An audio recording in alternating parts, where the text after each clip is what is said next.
Welcome to Movie RX, where I prescribe entertainment one movie at a time. I am your host, Dr. Benjamin, and today I've got two guests. I've got my producer, Jen, also in the studio. She's joining us today. Hello, welcome, Jen. Hi, dear. And then I have my sister, Jamie, of the, I don't even know what to say you're from, the Roundtable Mindset, and aren't you doing something else or something like that? Yeah, Roundtable Mindset for now, and I don't know what the next project's going to be, but there's a couple in the works, so we'll see. Oh, well, there you go.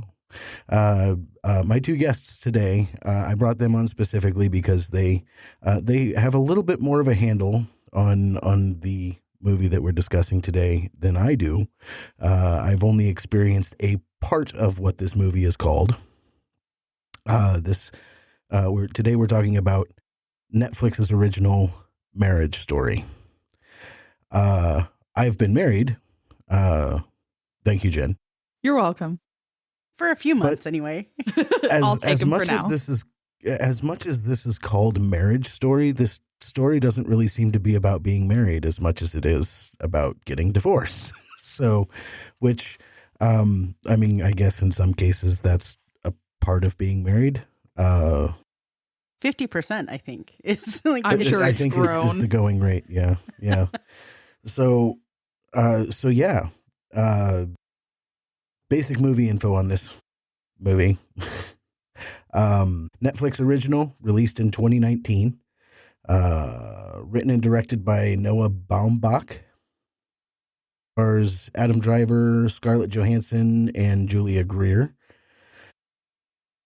And as far as the description goes on this film, I mean, really, it's Kylo Ren and Black Widow kind of working their way through a divorce. Breaking up is hard to do. Yeah. And it's... They're from two different worlds. From two different universes.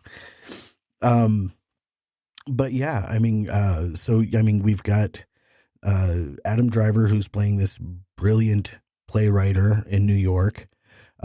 He's not from New York, but I mean, there's she says in here a couple times that he's more a New Yorker than any New York. And then she wants to live in LA with her family where they're at, and she wants to be in TV shows and movies and things like that. But of course, like any divorce story, they have a kind of an added obstacle in there. They have a child together. Who might be the coolest kid ever? So him staying, huh? Who might be the coolest kid ever? Yeah. I don't know. Sock when pants. he's with his dad, he's He's like a mini me. No, yeah, sometimes when he's with his dad, you're just like, could you be any more of a drag? Like, yeah. But I mean, even then, that kind of fluctuates a little bit because, I mean, kids kind of go into this dad mode, mom mode sort of thing. And for a good portion of this movie, he's definitely in mom mode. So, anyway, so as far as Jen and I think we watched this movie for the first time at the same time, right? I don't remember. I knew it was one that I wanted to watch once I saw. I'm pretty sure that it was one of those things where it was like where you found it. Yes. And you were like, it has Adam Driver in it. And I was like, okay, let's watch it. Yeah. I think it was one of those nights where we're like, I don't know what to watch. And I'm like, fuck it. Let's watch this. Yeah. So I'm pretty sure that's where that came from for us. And Jamie, where did you find this movie? Upon recommendation of doing this episode. Oh. Like really? Most of the good movies she watches. This kind of, yeah. I mean, let's just be real. Okay, fair enough. Jamie doesn't listen to us when we tell her to watch something until we say, "Hey, let's do an episode." You're that is kind of how I trap you into watching good movies that you won't watch. Stretching and growing, it's good. It's a good thing. Strong arming you into like watching good movies. Torture, like the old timey. I watch a ton of new movies because I'm totally a TV person. Like I have TV series that I watch. Like, but you don't over and over. watch them. Like they're playing in the background. The new ones I have to watch, but those ones that are playing in the background, it's because it's, those are my comfort series that I've seen enough that I just, So a little bit of background for the audience here. This is I don't know how many times we've intended to sit down and record this episode. We're looking at like 3 or 4 times now that we were intending to record this one over many months. Since season 1. Yeah. Like pretty close halfway to the through. middle of season 1. Yeah. So, I mean, this has been kind of a long time in waiting for recording. But for whatever reason, things just kept coming up and whatever. Because we're old and work. Well, right. I was going to say, my prime podcasting time was with my own full-time podcast. So I think that was a big barrier too. So what she's saying is we just blame Jamie. Yep, blame Jamie. I'll take it. It's fine. Even though the last one was totally Ben's fault. Yeah, it was my fault. Greed is an awful thing. He wanted another guitar. I totally have a beautiful Schecter bass now, though, which is so cool.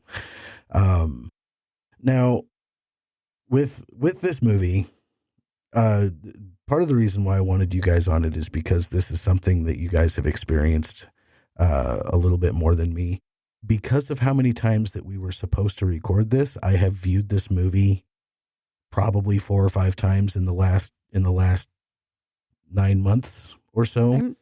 I have to tell you, I'm super grateful that it's on Netflix and it's free because and that it's free. If I rented it, I would really be pissed at you by now.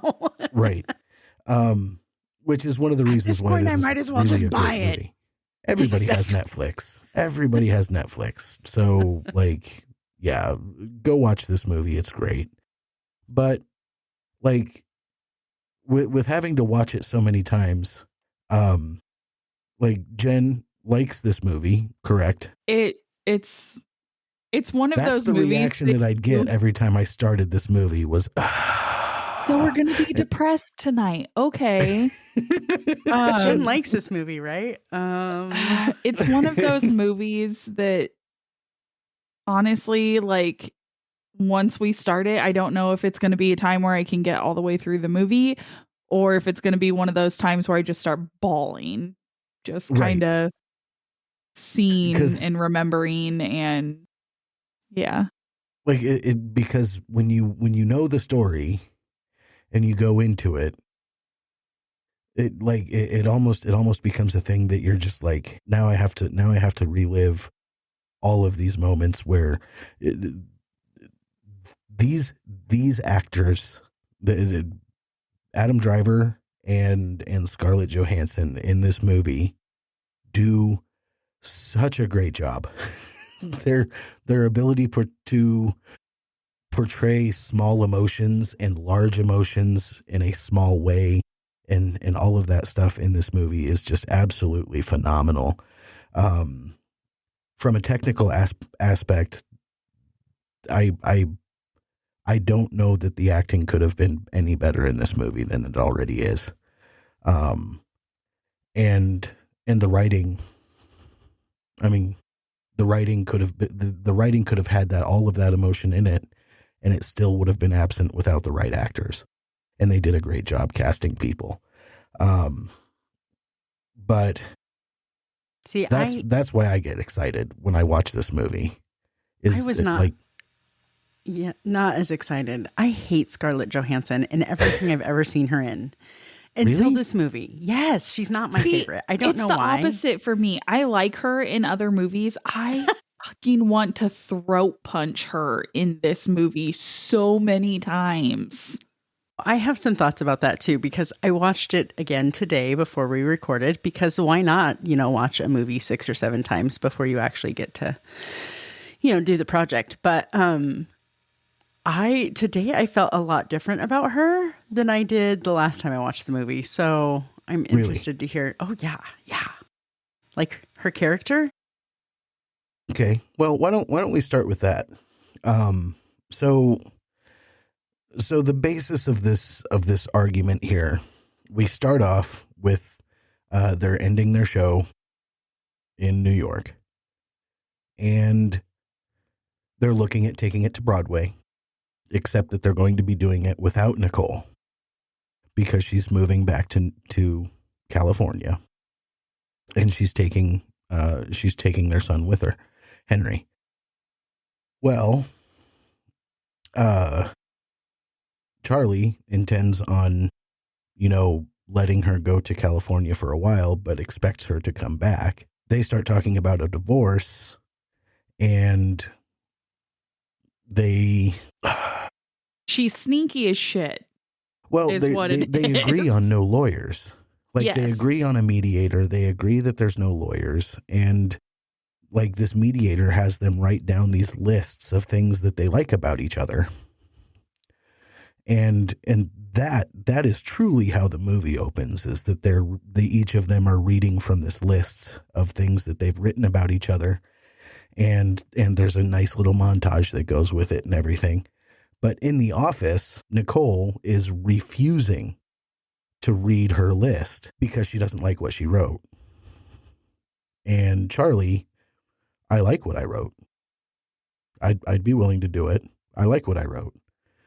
And then, when the mediator suggests, okay, well, how about Charlie reads his, and that might make you feel like you want to read yours. I don't want to hear Charlie's. Well, in order for this to work, you have to agree. Well, we agreed to work on this. And Nicole, well, if you guys are just going to suck each other's dicks, then I'm leaving. She takes off and leaves. So, like, that's kind of really the precedent of this whole thing, is that everything starts off fine with these two, and usually they're even kind of friendly to each other. Like almost like they're buddies. And I don't know that I would call it friendly. I think I would call it indifferent. Well, I mean, except that, well, especially in this context, at least, they're saying all these really nice things about each other, and then it just explodes. Can I just say, this was the most millennial movie I've probably watched in a long time, because it opens up and you're just like, oh my God, that's so sweet. And you get a whole 3 minutes of feeling really good before you get slapped in the face with a mediator saying, screw you, we're getting divorced. It's the opposite of Up. Yeah, Up, where you get made to feel like shit before you get to laugh the rest of the time. I was like, this is the worst way. It's so emo. It was just emo. Like, yeah. Okay, now we're going to be sad. Thank you for that, for 2 hours of sad. But really, these two people, like, I mean, their whole life is just playing nice until an explosion, when they're really vicious in these explosions. And they're just really, like, that's when you start to see the toxicity between them, is in those explosive moments. But everything up to that point is, it almost hurts your teeth. It's so fucking sweet. I think it gets less and less as the movie goes. Like, the more she gets angry at him, the more, like, I don't even know how to describe her. Like, with the Halloween thing and the trick-or-treating, and yeah. Maybe I should save this for the end as some like big wrap up. But what I found was really interesting is that I totally saw myself in her, because I feel like there was this whole. You think so? That sassy Jen's grumpy. All like, I hate her. Jamie's like, oh, I can see it, and I can see myself in her. Jen's like, totally. No, Jamie is. When she gets angry enough and wants to put her foot down, like, it goes through the floor with how far she puts her foot down. Which, by the way, I love that scene when she's dressed as David Bowie and then gets off the phone and stomps her foot, and dude's just like, did you just stamp your foot? Yeah, nobody does that. I love that moment. It's fantastic. It was great. It was fantastic. No, I think, and not so much like her personality, I guess, but I saw the process. You know what I mean? Like, and I don't know, even the last 5 or 6 times, however many times we've watched this already, I don't remember seeing it so clearly as I did this time. Like, you know, I think there was a phase where she was so in love with the idea of what their life was going to be that she accepted all kinds of things. And then it almost seemed like it was like a light switch, right? Like she was like, I am not accepting this anymore and I'm going to do something different. And then she had to get angry and she had to demonize him and she had to go through this whole process. And this morning I was reflecting on that. I'm like, holy crap, that is totally the process. And I think it's a grief process, you know, where you're trying to make it work, you're trying to negotiate, you're trying to be kind and amicable, and then you just have to go through a process. So, yeah, I identified with her so much. It's like she changed the rules and he was always the same. You know what I mean? Right. Well, and see, like, I understand going through that process. And I mean, I went through it too. Like, I am a people pleaser. You guys know me. I've been a doormat for most of my life. But the way she went about things got sneakier and shittier as the movie went on. And I think that's where I have a problem with her. Was it sneaky? I mean, because I understand her argument. Like lawyers. the story that she told in Laura Dern's office, the lawyer, I don't remember the lawyer's character's name. I've seen the movie 5 times and now I don't remember the lawyer's name. But nasty woman lawyer. She's sitting in her office and she goes through that monologue. And first off, let's just say that was a really good way to do a monologue in a movie. I didn't feel like it was a monologue until it got to the end, and I was like, "Holy shit! They just did a monologue in a fucking movie." They just slapped you up with a monologue, like it was a play, and they did it really well. And it, like, I understand her process through that, like how she's talking about how, you know, how she lost herself in him. She didn't have an identity of her own because she made her identity a part of him. She gave up so much of who she was that she didn't have a self, because of the identity that she built in a relationship with him, and how, you know, at one point she even felt like maybe even, you know, a kid would be something that she could have that was just hers, you know, or at least something that was separate enough that it could be, that it wasn't just him. You know, I mean, I get all of those things. I understand that. And I sympathized, empathized with the character in that regard. I just couldn't get past the fact that they agreed no lawyers and she was sitting in a fucking lawyer's office. Like, and she had already seen so many of them before that. Well, no, I'm pretty sure that was a direction from her lawyer to go and consult with other lawyers. No, she says, before that lawyer got suggested to her, she said, well, I already went and saw these with my sister and I didn't like any of them. Oh, so okay. While she was saying no lawyers, she was going to all of these offices. And the only reason why she didn't have one yet was because she didn't like them. Right. But then she found the Laura Dern version of Jim Carrey, you know, from Liar Liar. You know, Wake up, sisters. There's no such thing as a weaker sex. Oh my God. It was such a good movie. You did forget another big character in the movie. What's that? Ray Liotta. Hello. When she slaps him upside the head with papers and he needs to go find himself a lawyer. Meeting with Ray Liotta. Ooh. Yes. Well, I was going to say, here was something else that I saw when I watched it this last time. When they were in court, it was almost like the ugly versions of themselves were sitting next to them in the lawyer chair. You know what I mean? Like it was such a good, well-written portion, I think, where you got to see, it was like that alter ego, the yucky side. And then afterwards, they were like, why are we doing this? Can we try this again? Like, can we try and do this without attorneys? And so I think that was such a big theme for me throughout this movie, is like the lawyers possessed or presented the narrative, right? They shaped a story that really wasn't the story.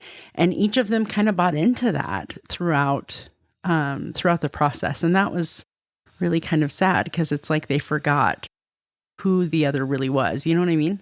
I don't think that he bought into it nearly as much as she did, though. Like, he was defending her. Yeah. Like, I feel like that, well, I mean, even in the courtroom, you know, you put that money into a joint bank account, doesn't matter. None of it's going to be left. I'm using it all to divorce her. Like he's clearly got some bitterness at the fact that he has a lawyer, and that they're doing this with lawyers anyway. Which I think is why it kept becoming a thing for me all throughout this movie. Like I could not let go of that through every interaction between these two. You agreed to no fucking lawyers, but now you're both being represented by these lawyers. And let me just like point out here, there's this recurring thing throughout the movie with Laura Dern, where she's pointing out that, well, they were married here in LA, and they you know, had their kid here in LA, and her family's here in LA, and they did all of these other things in LA, but you know, it's clearly an LA based family. Well, yeah, she's got family there. Well, you know, and then the whole thing with the you know, basically she would then say, you know, that, well, you know, it's that it was so wrong of him not to take them back to LA so much. Like that they, you know, they had agreed to spend some time in LA. And it's like, well, you can't have it both fucking ways, Laura Dern. Like you've been arguing about how all of this stuff happens in LA, but now you're saying that they didn't go back to LA enough. But why can't she have it both ways? Why can't she have it both ways? And it's like, fuck you, bitch. Like, just, I can't stand it. I hate it. And that's why I love Laura Dern, because she can portray any character, whether you want to love her or hate her, in any movie. Yeah. What's that? I said she a twat waffle. Well, like everything that came out of her mouth. At first I was like, okay, cool. You know, she's really, really, really, really fighting for Scarlett Johansson and all of that stuff. But like, she twists everything. And like, they were going to do 50-50. And then at the last second. Do. But, oh my God. Spin. But like at the last second, she's like, well, I made it so you have more time because I didn't want him to say it was 50-50. The whole freaking thing of a relationship is it's supposed to be, you know, 50-50. Well, not necessarily. There's a whole different side of that, but that's when they're actually together. And I think we touched on that in other episodes. But yeah, I just vindictiveness. Okay, I don't I'm just like going to throw this out here, right here. Yes, to all the things. Okay. he also slept around on her. Like, I mean, he did. Yeah. So like, I'm sorry, I'd be pretty upset too. That's an unforgivable sin. That is. The only thing that I liked about his retorts to that, the only thing that he said that in response to that I appreciated was you know, you should have been upset that I had a laugh with her, like that I shared a moment with her kind of thing, because that's where that shit starts. Like if somebody doesn't feel like they can have those moments with you anymore, and then they have that moment accidentally somewhere else, then that's where that distraction thing comes from.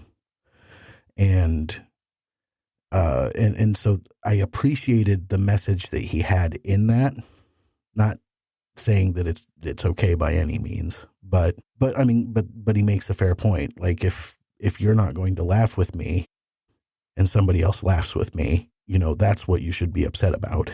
And See, the whole emotional connection, not just the physical. I just wanted to take the two of their heads and bash them together and be like, why didn't you pay attention to this sooner? You know what I mean? Like, if you were in a space where you couldn't laugh with her and she was in a space where she felt like her whole life was about you, why weren't we talking about this forever ago instead of just going straight for the nuclear button? You know what I mean? To be fair, like, and I mean, Ben had to kind of witness some of this. But like in my own divorce before it started happening, I flat out said, hey, I'm feeling more like a roommate or a mother than I am a wife. Can we spend some time together? Can we go to marriage counseling? Can we do something about this before it's too late? Mm-hmm. And it never changed. He was one of those, like, he flat out said, that's what marriage is having the same fight over and over and over until you die. And I'm like, I don't want that. Who does? Right. Because it's like, I'm telling you what you are doing and saying and how you're acting is hurting me very, very badly. And you apologize for it. And then you go back to doing the same exact thing. At first, it was like a week before it would go back to how it was. Then it was a couple of days. And then the very next day, it would be the same thing. Like, you get to that point where you feel, and I don't have children. I felt like more of a mother and a maid and just someone who's around when it's convenient than I did a wife. Like I just felt, and if like he had to do anything with me, it felt like an obligation and not that he wanted to actually spend time with me. And I told him, I'm like, I don't want this. And I feel like it's going to end very badly if this doesn't change. And of course it didn't. I think that with any kind of a splitting of people, there's usually some kind of sign. And especially two people who commit to an institution, whether it's religious or not, to, live the rest of their lives together. I mean, generally you've got some pretty strong feelings about that person. And when you get to that point, the amount of betrayal that you feel when those things start to go away, I think that's probably part of the reason why divorces get so nasty. Is because it feels like a betrayal, like not just a blowing off, but like. But a malicious betrayal, which like is why I wasn't good enough for him to want to spend time with. Right. Like I was just kind of thrown aside. What about you, Jamie? Well, I kind of alluded to this earlier. I felt like he didn't change. Like he was the same person he was when they got together. And I think she kind of talked about how she was young. She didn't feel like, she felt dead inside, and he brought something to life in her. And so she almost alluded to like overlooking red flags and just kind of being in it with him. And then her willingness to go with that flow or whatever shifted over time. And I think that's kind of where I identified the most, is that, when I got married, I was marrying a much older person and I was still young and my brain was not fully done developing yet. And by the time I hit 30 years old, I was a whole different person. And I had changed the rules of the game because for the younger listeners out there, please do not get married until you're at least like mid to late 20s because Literally. I got married young and it was a bad idea. Serious. Well, yeah. You don't know who you are yet. From my perspective, especially with Jamie, because I didn't really get to experience a whole lot of that beginning stuff with you, Jen, in your marriage. But I feel like for you it was different because you not only did you finally catch up, like as you grew, but then you passed your partner in maturity. And I think that's kind of where the struggle happened for you. Would you say that's That sounds way meaner than it actually is. But right? I don't know that there's really a nice way to say it. I don't know that there's a nice way to say that, but I think what I needed when I was 23 years old was a whole lot different than what I needed at 30. And typically, I think if two people are coming together when they're younger, the hope is that they would grow together and that they would kind of learn how to be that for each other when they need it. And when you marry someone who's quite a bit older than you and is just set in their ways and literally has like the mantra in life that you can't teach an old dog new tricks, I don't know how that's gonna. How do you grow together? Then your with rate that, of growth, your rate of growth is not going to match. Yeah. I do. The other thing that I thought was interesting is they wrote those notes or whatever, those the things that they read in the very, very beginning. They wrote those in the middle of Yuck as they were really separating their lives and things like that. And what I thought was really interesting and a big point for me that I did have to come to eventually is that both things can exist at the same time. There can be things about the other person that you really do appreciate and that you that you like and care about and adore, and it can still not be a good fit. You know what I mean? Like, so I think that was something. It took me a while to get there, but eventually, like that anger and the feeling of scorn or whatever eventually went away. And it was like, you know what? I can appreciate what it was when it was. And I can also appreciate that it's not in my life anymore. You know what I mean? Right. Both of those things can coexist and it's okay. Right. See, and I guess I don't feel like I have that. Like, I was young and I have the opposite where he put himself off as like a person that likes to be around people and friends and do things. And then once I got once our relationship was more solid, he just completely shut me out from everyone around me. I stopped having friends. I stopped getting invited to go places. He never wanted to go with. So if I went and then I came back home, he was like, well, you left me home alone all day. Yeah. And even when I was home, he would like go out to the garage and do his own thing all day. So I would just be sitting at home alone all day. I felt very isolated, and like that was a majority of our relationship was me being isolated. So I guess I don't see a whole lot of good or remember a whole lot of good. I just remember a whole lot of like broken promises and, you did this to me and all of that kind of stuff. Right.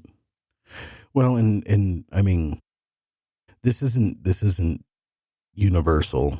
I mean, because there are just toxic relationships. People getting into relationships, misrepresenting the people that they are. People who are controlling, manipulative, abusive, things like that try to that do very good at covering those traits until they get into a position of power where they can make the decisions and take the control. See, and when I first met you, I thought you were a bit of a jerk because you flat out told him, man, she really like made you less of an asshole. And I had no idea what you were talking about. He played the part well.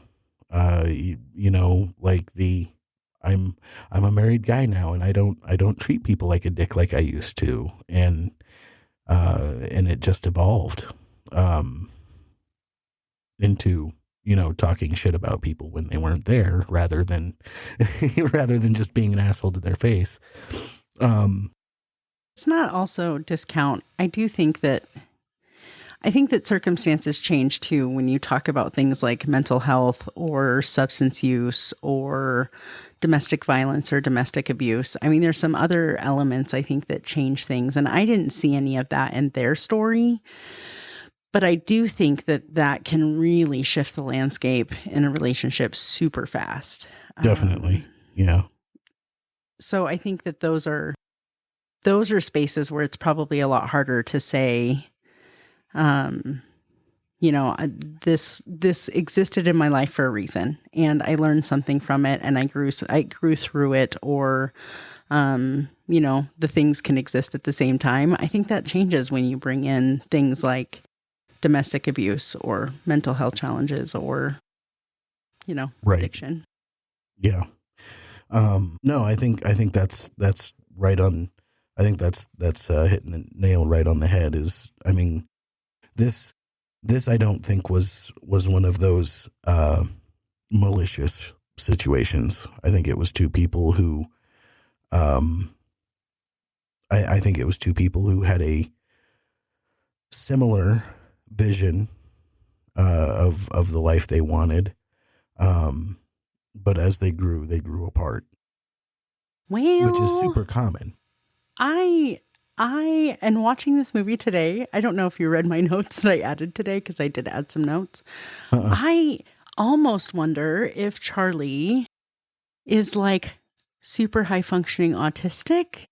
There were some very autistic things going on there. And I thought, gosh, I mean, there was points where I was like, if he would have recognized that, if she could have, like, I wonder what would have been different if he would have sought therapy for that, or if she would have understood that some of those very rigid things about him that I think drove her crazy, that there was a reason for that, like at the end, she kept calling him selfish. And I got really frustrated with that, because I was like, I don't know that it's selfish. I think that could be neurodiversity. You know what I mean? Well, and right. Not only that, like she says during, like, all throughout the movie, he did all of that stuff on his own. He had no one to help him. He had nothing to start out with.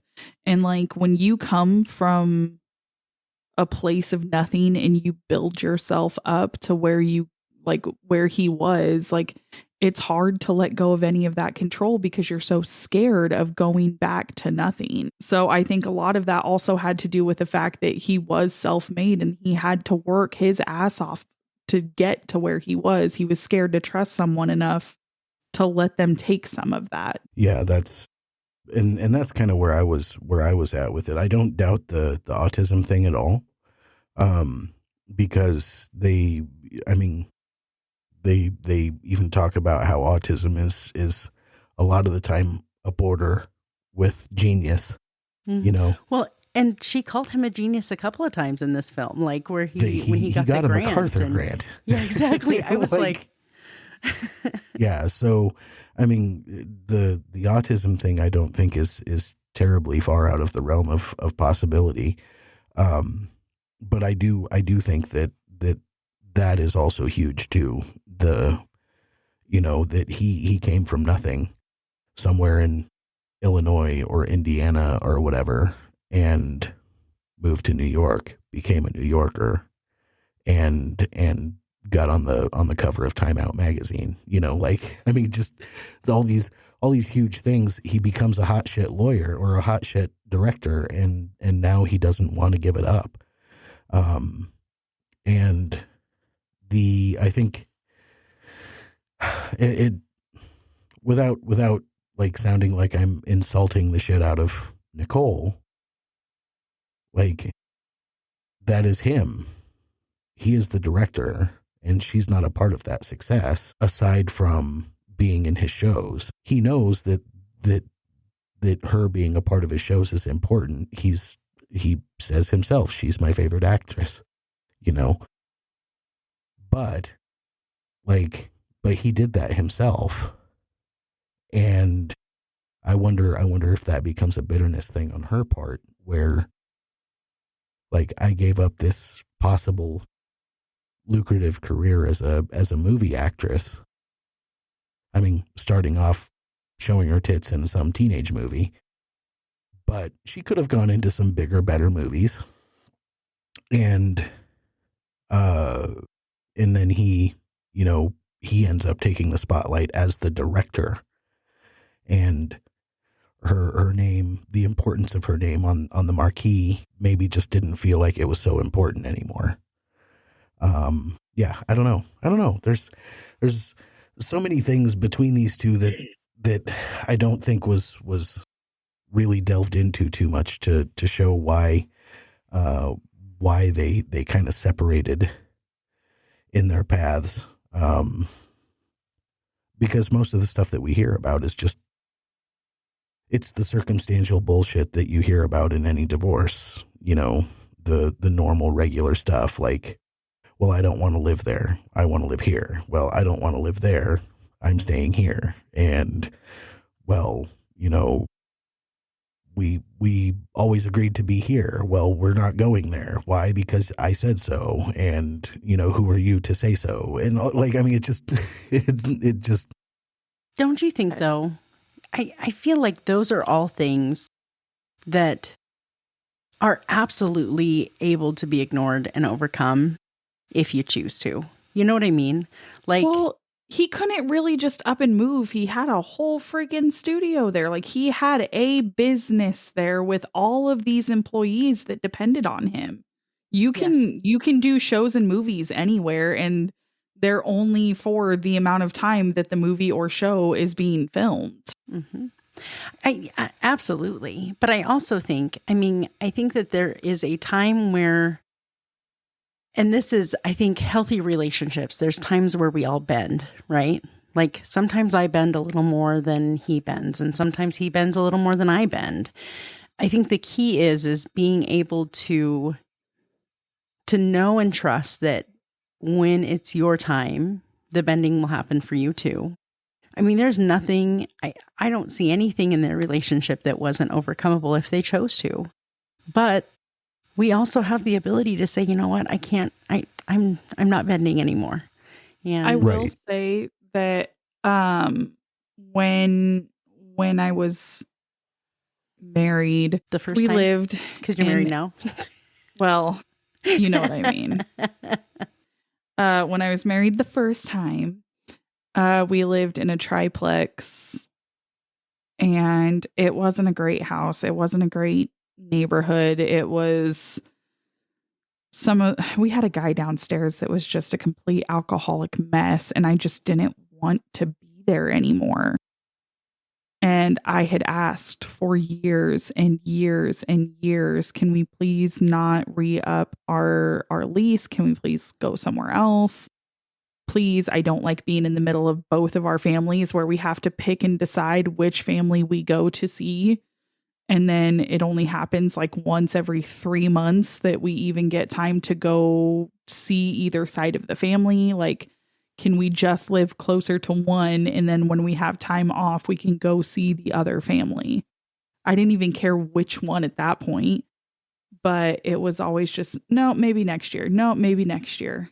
And finally, we're getting too close to the signing, and we haven't planned anything. And right. We'll look at it even though next I time. asked and asked and asked. So after like 4 years of that being brushed off and brushed off and brushed off, I finally said, look, I am not signing the lease. I would love for you to come with me, but I am not doing this again because I have asked for years and you blew me off every single time. I'm not doing it again. I also remember that you felt bad about that. I did. I felt fucking terrible. But I couldn't deal with the drunken guy downstairs putting his work boots in the dryer at 3:00 in the morning and screaming to himself. I couldn't deal with the water dripping down the freaking walls, and when the pipe bursts, and only seeing my family twice a year, and like I was just done. If you think about even the two of them, Charlie was comfortable in New York, and she even said he will make family with anyone who's around him. He has an amazing ability to make family with whoever's around him. Well, I mean, because he didn't have one. Well, he didn't have very good family. Yeah. Well, and so you think the about people that. around him were the people that he made his chosen family. Yeah. And like I love how they in that moment when she was reading her thing, and they were showing video of all of those moments where he was like embodying being more New Yorker than a New Yorker kind of thing. Mm-hmm. You know, he remembers all of the inside jokes, you know, and he hands the guy the coffee, you know, where do you go when it's windy, you know, and all that stuff. Like it really does show. It does a really great job of showing of Charlie's ability to find comfort anywhere, and in anybody.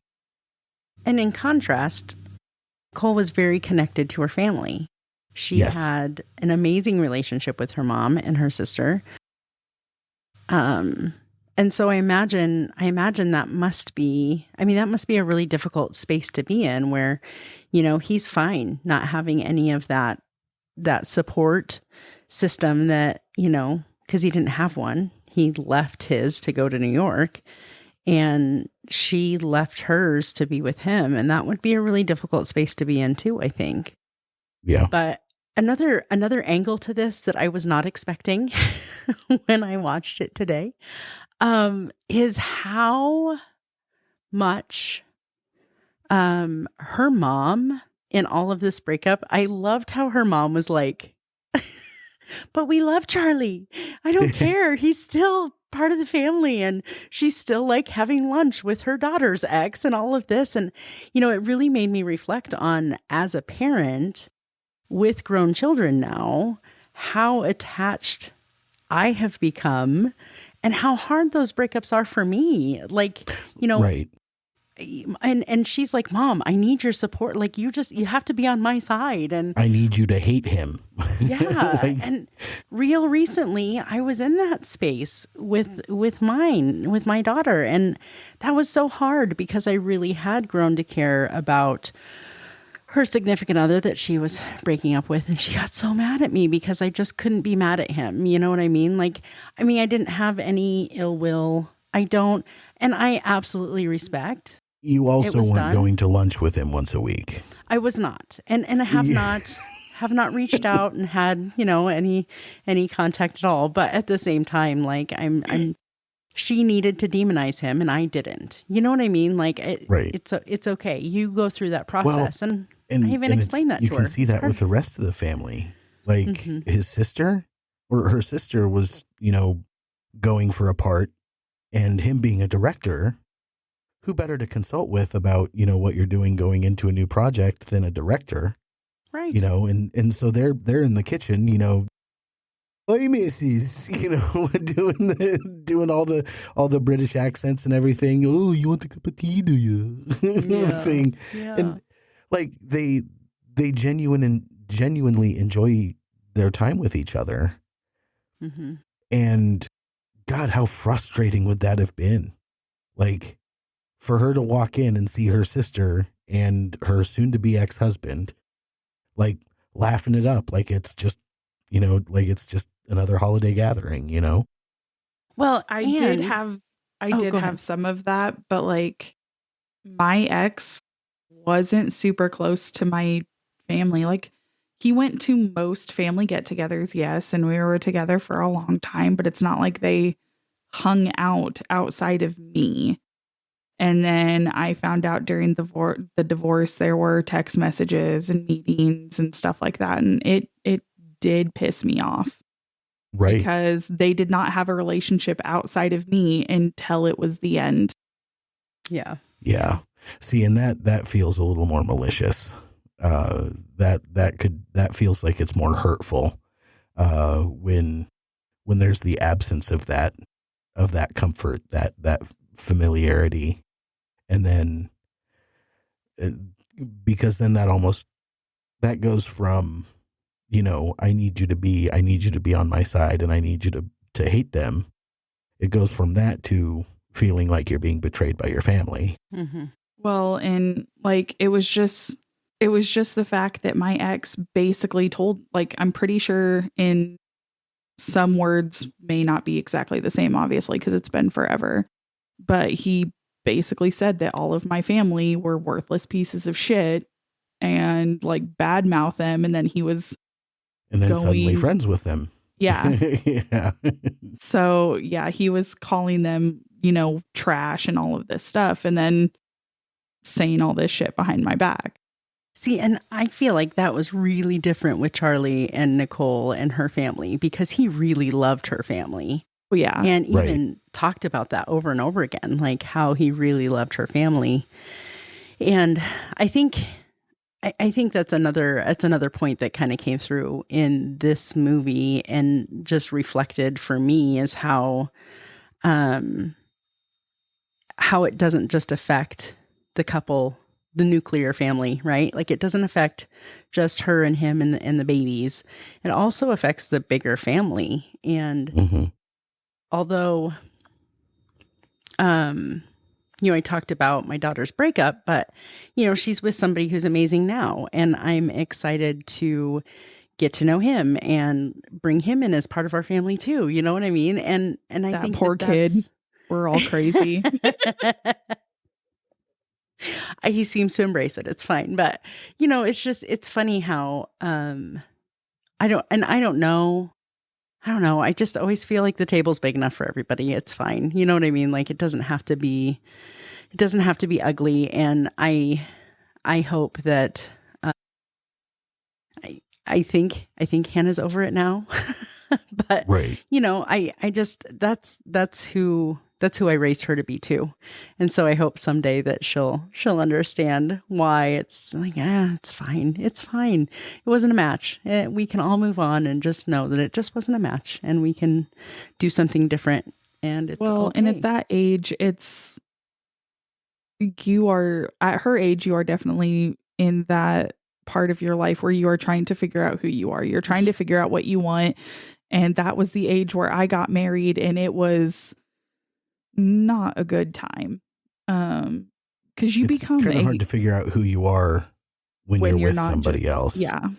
Like I will forever be a proponent of waiting to get married until you're 26. Just wait. It is science that your brain is not done growing. Please, please just listen, people.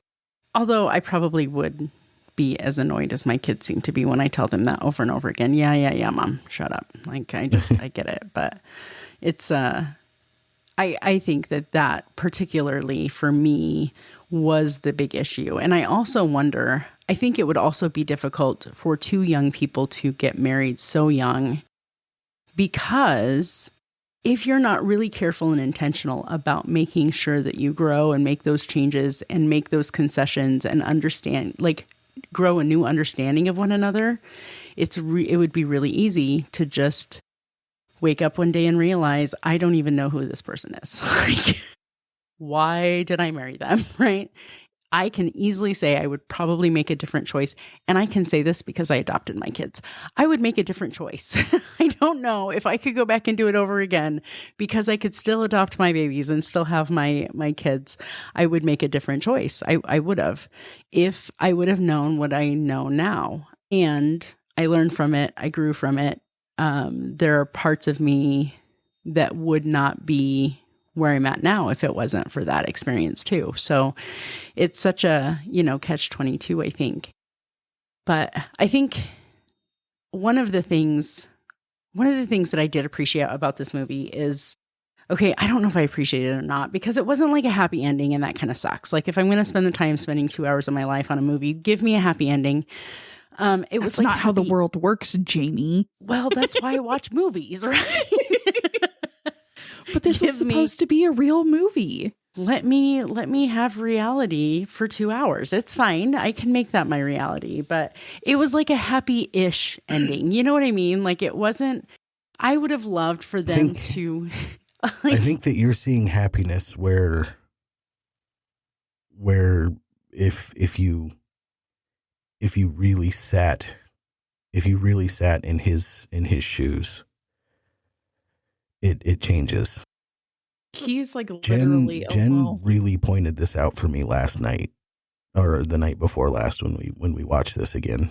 When he went back into that house and saw that he was completely removed from all of those photos, saw that like nobody was overly happy to see him, and like she goes through the whole movie sitting there saying how much he loves being a dad, and how it's almost annoying how much he loves being a dad. And she kind of, don't get me wrong, he's still a dad. It's just so much less. And he doesn't have a family, and now he has to move because he basically went bankrupt with all of the divorce stuff. Like his theater family is gone. Like he is theater alone. Closed. He basically, at the end of the movie, look at it from his perspective. He has nothing. He has nobody. The only person he has is his son. And at one point, she even tried to imply that he was fighting for something he didn't want. Mm-hmm. No, and that's why I said... And he doesn't have any of it. He doesn't have any family. He doesn't have any friends. He has a job that he doesn't want. His theater is gone. And he's living somewhere he doesn't want to be. And he's living somewhere with too much space. And he doesn't even have his son half of the time. Right. Well, actually, 55%. Well, the nice thing is, that is the one bright and shining thing through all of this, is that it seems like she finally gets to a point where she's like, the technicalities or whatever, if you want to take him, go ahead and take him. Like, I mean, that is the one bonus to this, is that it feels like it's going to that, if you want to spend time with your dad, I'll let you spend time with your dad kind of thing. Well, and here's why I call it happy-ish, because we didn't get to see the fruition, right? Like, we just saw the beginning of, I think, the after. The beginning of learning how to co-parent effectively, learning how to put the kid first, and having that relationship between the two of them where they can accept that their jobs are different, their roles are different now. So I think, if I were to skip the rock down the road, which would have been the ending I would have loved to see, would be him really rooting in LA and really building, because he can make a family out of the people around him, and watching him do that. And then, like, wouldn't it have been nice to see the Christmas with him and his new girlfriend and her guy? And you know what I mean? Like, that's what Ray was busy. Well, there's that. That was like the beginning of the future, I think, is why I said it was a happy-ish ending. But right.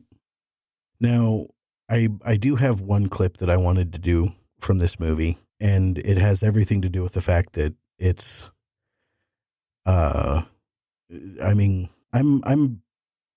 pretty forgiving when it comes to acting. Bad acting, I can accept it a lot of the time.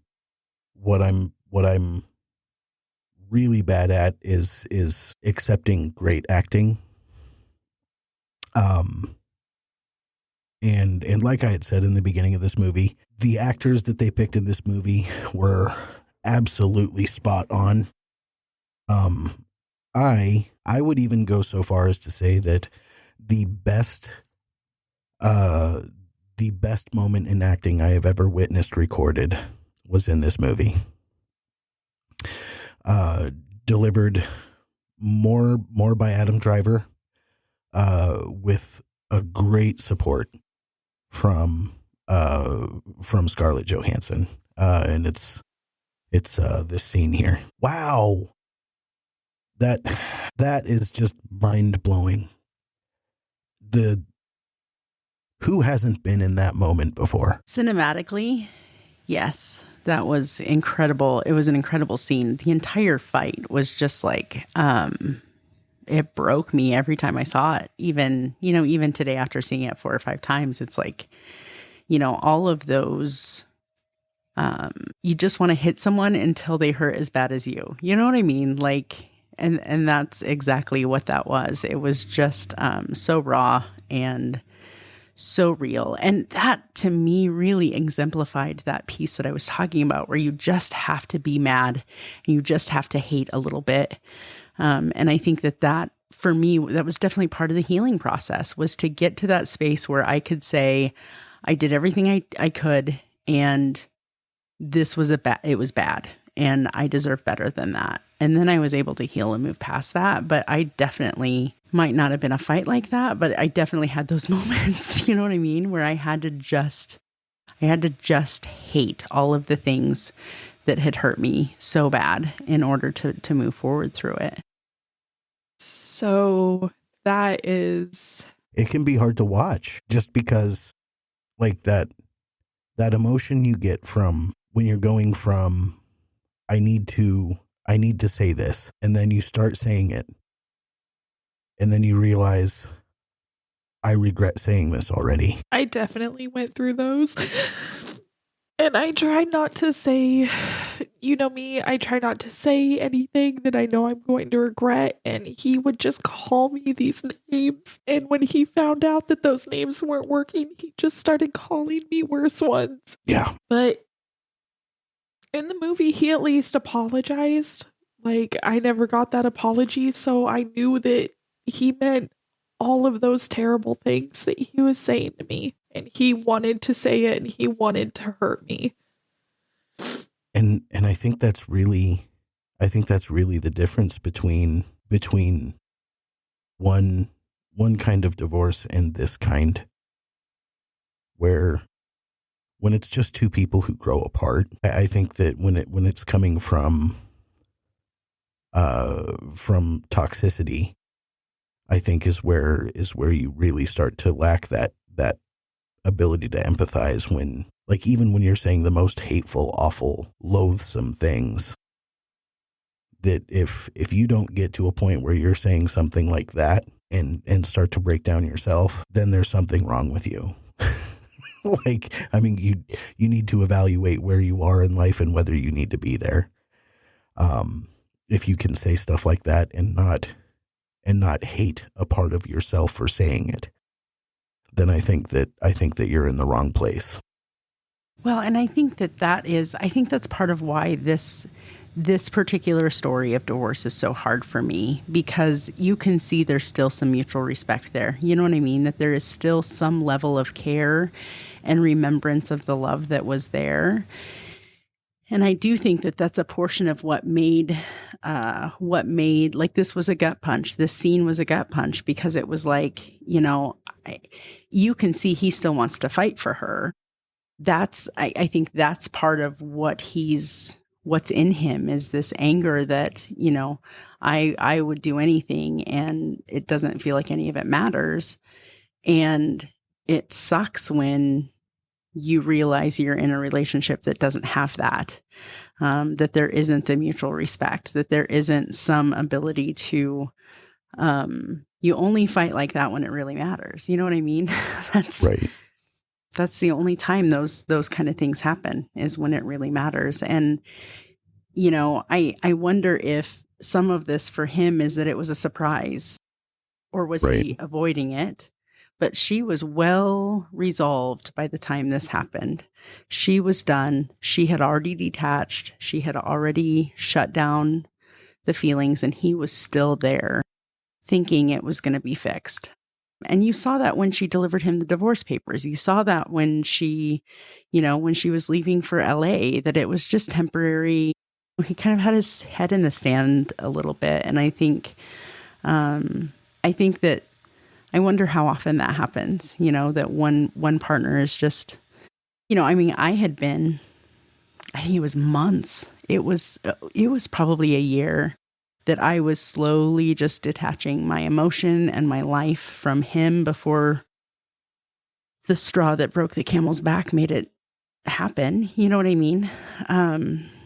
So I think that I think that's what I saw there was some amount of fight, and it's validating to me because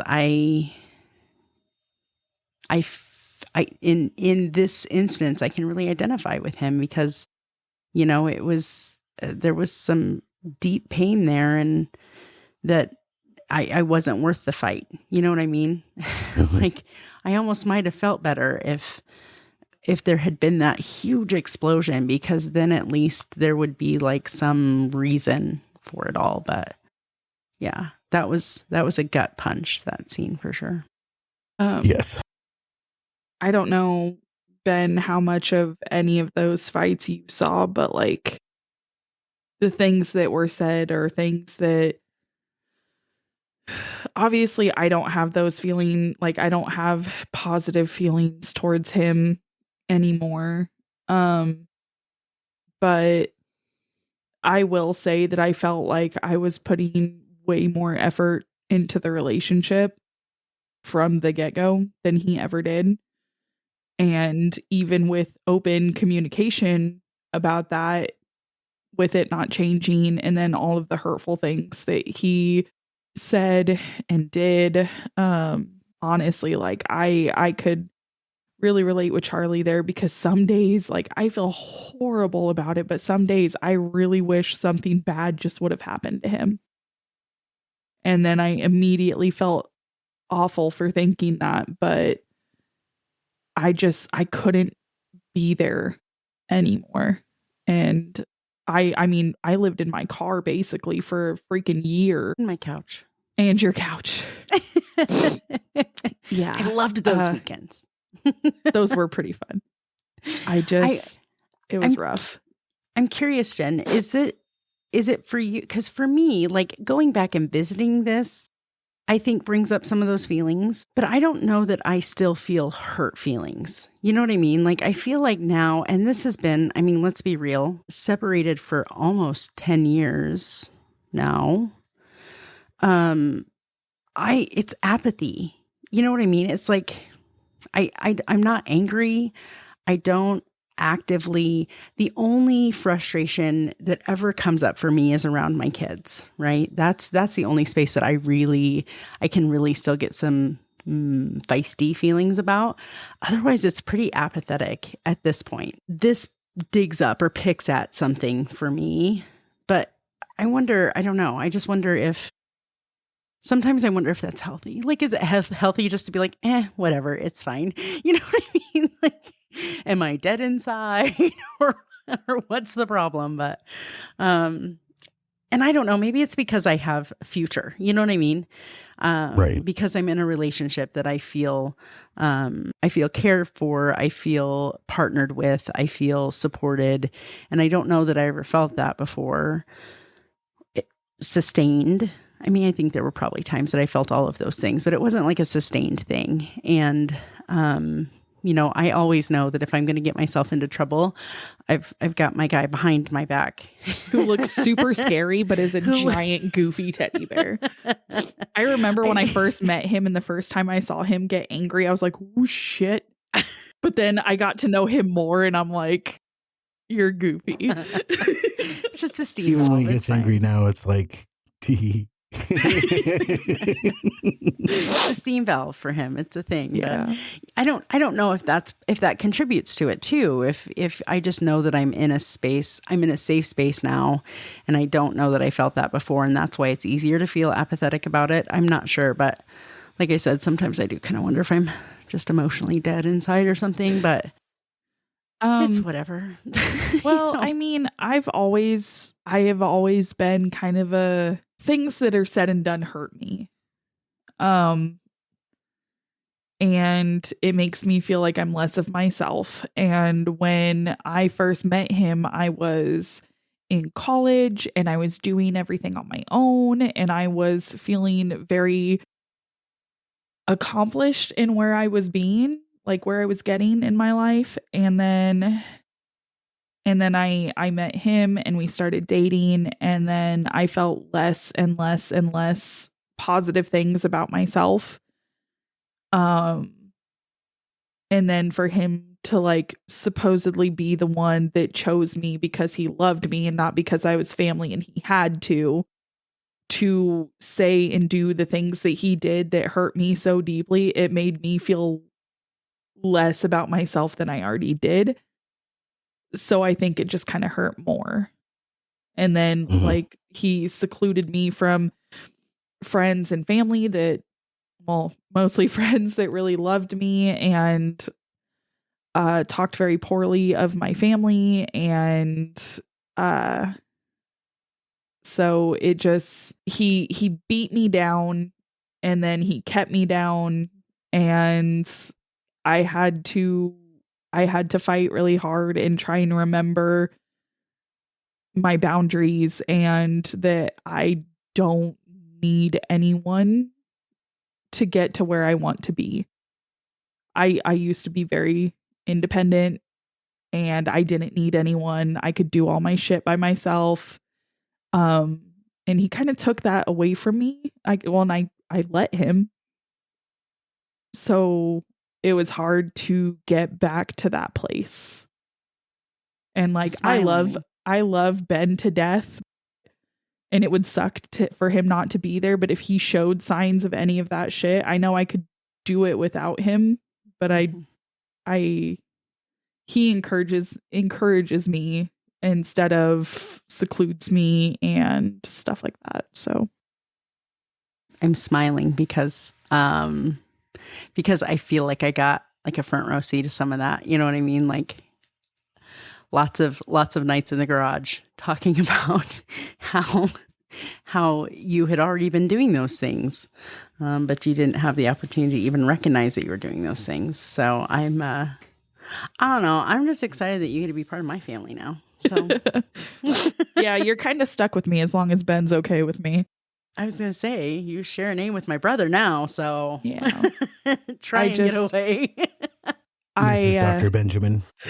I was definitely like those, not only going through the divorce, but going through all the bullshit with my family that came from the divorce, and setting boundaries and being okay with being secluded from stuff that I used to be, invited to. Like it was hard.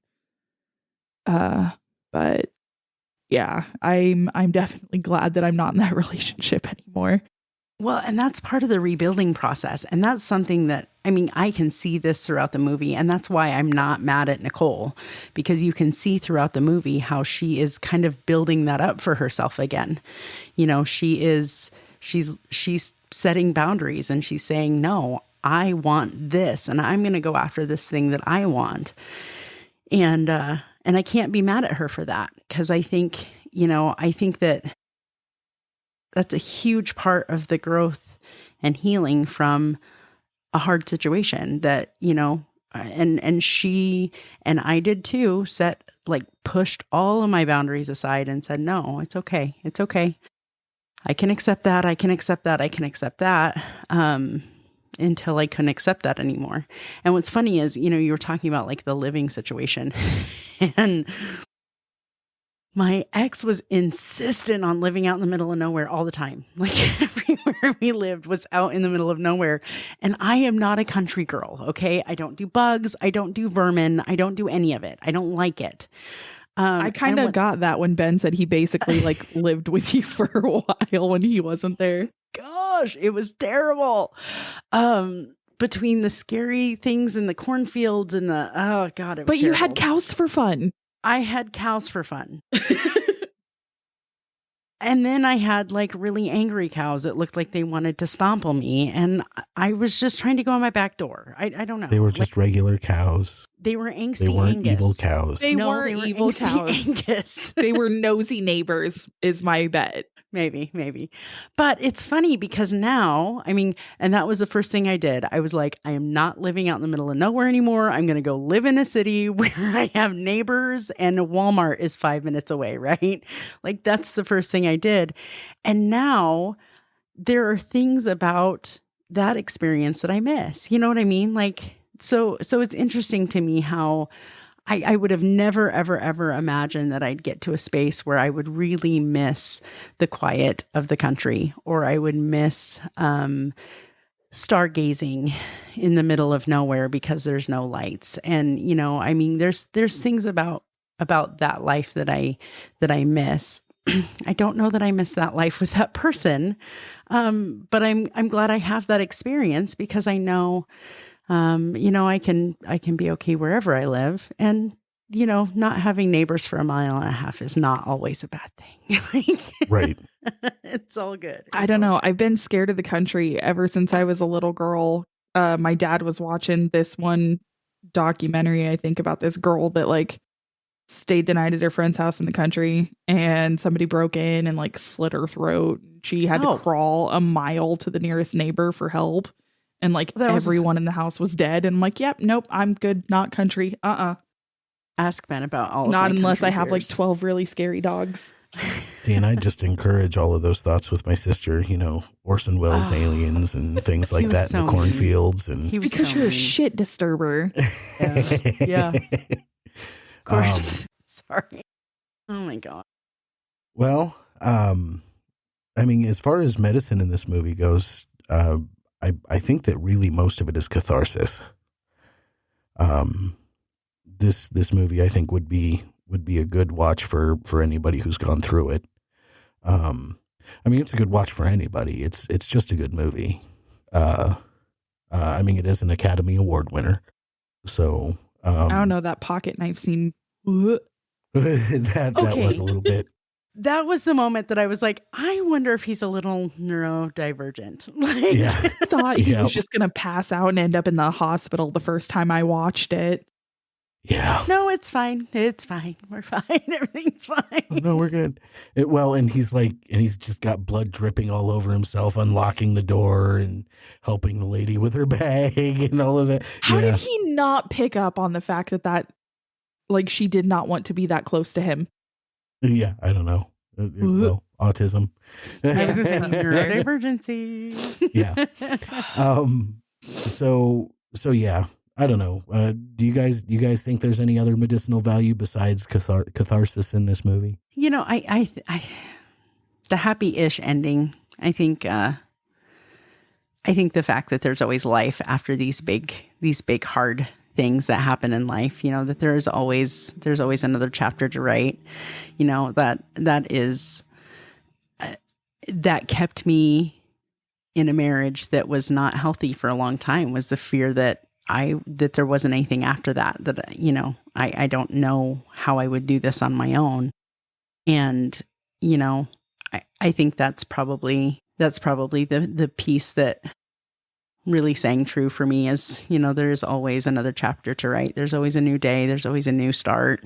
And, yeah, your story's not over until you decide it is, or until, you get to make those choices. You know what I mean? I'm not a parent, but co-parenting, especially through divorce, don't put your kids in the middle of that. Don't let them see your feelings don't let them see your negative feelings towards their other parent, because that can shape what they think. Like, we have a friend who went through a very messy divorce, and he would not say, and he would not let anyone else say anything negative about his daughter's mom. He's like, she's going to grow up, she's going to experience life, and she's going to make her own decisions. And like, until she was 18 or 19, nobody said anything negative about her mom in front of her. Yeah. Weaponizing children is not a good idea. No. And I'm glad that wasn't really much of a thing in this. Like, right. They didn't do that too much. Yeah. All right. Well, thank you both for coming on. I mean, Jen's stuff for, you know, projects to share is pretty well the same as mine. Jamie, What do you got? What do you got for people to go listen to? We are wrapping up season 2 of Roundtable Mindset, where we've been talking about really difficult conversations. And like I said, we're looking at some new projects for the end of 2025, I guess, probably. But yeah, I'm kind of excited to see what's next and hoping. I don't know. I have loved this podcasting journey. So, I'll be a free agent. I'll be floating if you want to call me up for movie RX anytime. But and with your co-host Cooper sitting on your lap for half of it. I'm shocked how quiet he's been. Of course, I have to touch him constantly. Like he's sitting next to me. I'm just touching his head and he's fine. But maybe baby raptor in our house will be a little less chewy and chaotic here soon. Well, it only took a year, almost 2 years to get here. So we're, Shush. We don't talk about that long. I don't want to wait that long. Alrighty, now if you've got a movie that's been medicine for you, or you want to come on the show and talk about it, go ahead and send me a message. You can email me at contact@movie-rx.com. If coming on the show is a little bit much for you and you don't really want to do that, you can always send a text message or leave a voicemail at 402-519-5790. I can read a text message on the air, or I can even an email if you prefer it that way. Remember, this movie is not intended to treat, cure, or prevent any disease, and we will see you at the next appointment.